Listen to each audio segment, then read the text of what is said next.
సమర్థ సద్గురు శ్రీ సాయినాథాయ నమః. శ్రీ సాయి లీలామృతం అధ్యాయం 23 సమాధానమిచ్చే సమాధి. కొందరు సాయి అశరీర వాణి ద్వారా తమ సాన్నిధ్యం ఇచ్చి ఆపదలను తొలగిస్తున్నారు. వెంకట నారాయణరాజు మైసూరు సాయి మందిరంలో పూజారి. ఆయన సుమారు 17 సంవత్సరాల పాటు రోజు ఉదయమే కొన్ని ఆలయాలు చిమ్మి ముగ్గులు వేసి పూజ చేసేవాడు. తర్వాత కోర్టు వద్ద దస్తావేజులు రాసి రోజుకు 2 రూపాయలు సంపాదించేవాడు. ఒకరోజు అతడు కష్టాజీవి తన్ని అంతమొందించాలని విషయం దగ్గరుంచుకొని ఒక ఆలయంలో ధ్యానం చేసుకుంటున్నాడు. అప్పుడు నీ వలన ఎన్నో జరగాలి, చనిపోవద్దన్న మాట వినిపించాయి.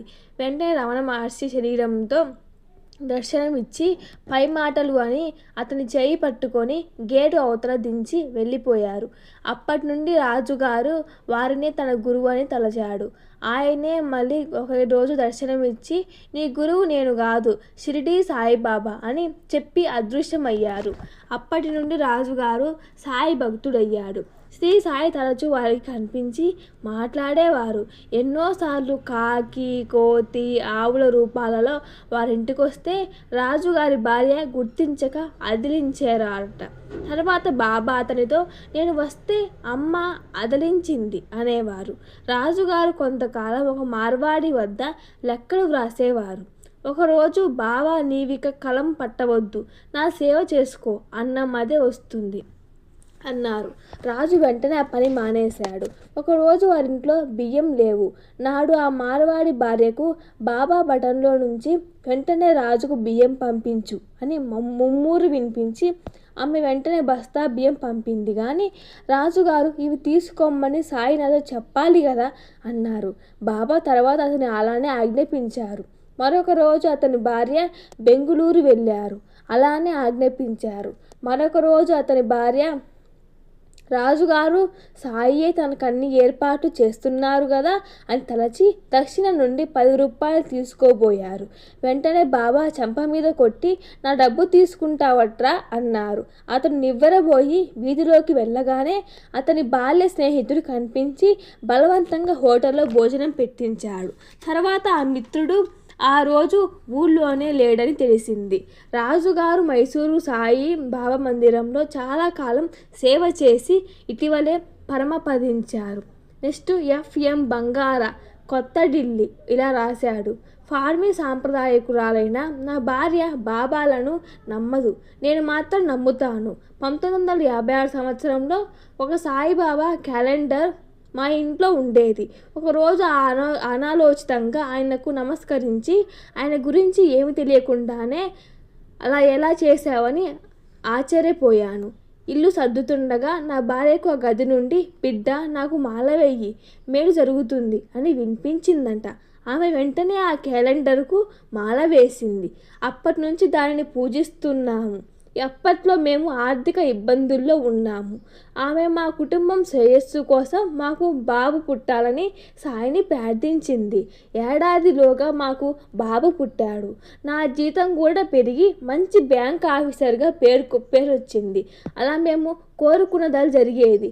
అవసరంలో ఆయన సందేశం కూడా అందేది. కానీ ఇవన్నీ మా భ్రాంతులేమో అనుకొని వాళ్ళం. ఒకరోజు నేను ఇన్స్పెక్షన్ కోసం వెళ్తుంటే సాయంత్రానికి తిరిగి రావాలని నా భార్య పట్టుబట్టింది. కానీ బాబా దగ్గర నాకు నీవీరోజు తిరిగి రాలేవు అని వినిపించింది. దారిలో ఒక చోట రైలు గేటు వేసి ఆగాము. పక్క బస్సులోని పెద్ద మనిషి మా డ్రైవర్తో మాట్లాడి మా కారులో కూర్చున్నాడు. నాకు కోపం వచ్చింది కానీ అతనిని బాబా పంపారని సర్దుకున్నాను. తర్వాత ఘాట్ రోడ్డు మలుపులో కారు బ్రేకులు విరిగిపోయాయి. కారు వేగంతో పల్లానికి దిగుతోంది. ఎడమవైపు పెద్ద లోయ ఉన్నది. డ్రైవర్ కారును కుడివైపు కొండకు మోటింపు చూచినప్పుడల్లా ఏదో ఒకటి ఎదురొచ్చి కొద్దిలో ప్రమాదం తప్పుతోంది. బాబా మాటలు జ్ఞాపకం వచ్చి నాకు మరణం తప్పదనిపించింది. నా హస్తరేఖలు అలానే సూచిస్తున్నాయి. నేను భయంతో సాయి నా కుటుంబం కోసమని నన్ను రక్షించు అని ప్రార్థించాను. వెంటనే టైరు బ్రద్దలై కారాగింది. డ్రైవర్ టైరు మార్చి బయలుదేరాక బర్నాడే ఇల్లు చేరగలిగాను. బాబా మాట నిజమైంది. పార్సీ మతస్థుడు మనీష బొంబాయి బాబాకు సమర్పించకుండా ఏమీ తినేవాడు కాదు. ఆయన చాలా కాలం షిరిడీ వెళ్ళలేకపోయాడు. ఒకసారి నాగ్పూర్ వెళ్తూ మధ్యాహ్నం మన్మాడు స్టేషన్లో నిద్రలేవగానే ఒక అస్పష్టమైన మానవాకారం "నీవు మన్మాడ్లు దిగిపో" అని చెప్పి అదృశ్యమయ్యింది. వెంటనే అతడు దిగిపోయాడు. షిరిడీ వచ్చేసరికి నాటి మధ్యాహ్నం అతడు దిగిన రైలుకు ఆ స్టేషన్ దాటగానే పెద్ద ప్రమాదమై ఎందరో మరణించారు తెలిసింది.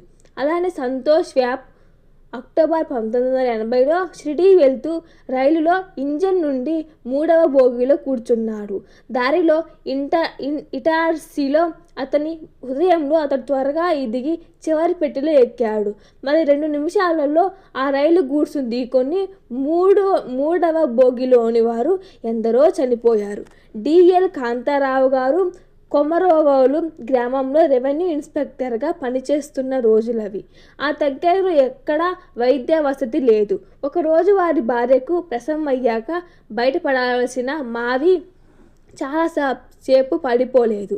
గంటలోగా అది పడపోకుంటే తల్లి ప్రాణానికి ప్రమాదం.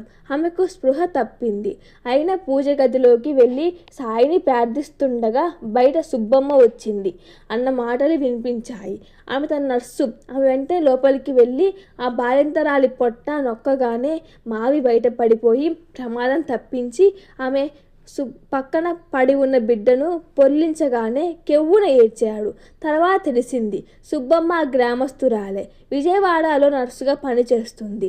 ఆ రోజెందుకు ఆకస్మిక ప్రేరణ కలిగి సెలవు కూడా పెట్టకుండా వచ్చింది.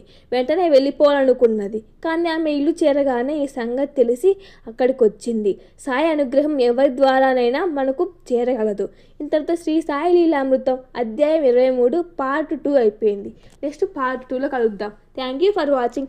చిన్న తప్పు ఉంటే క్షమించండి.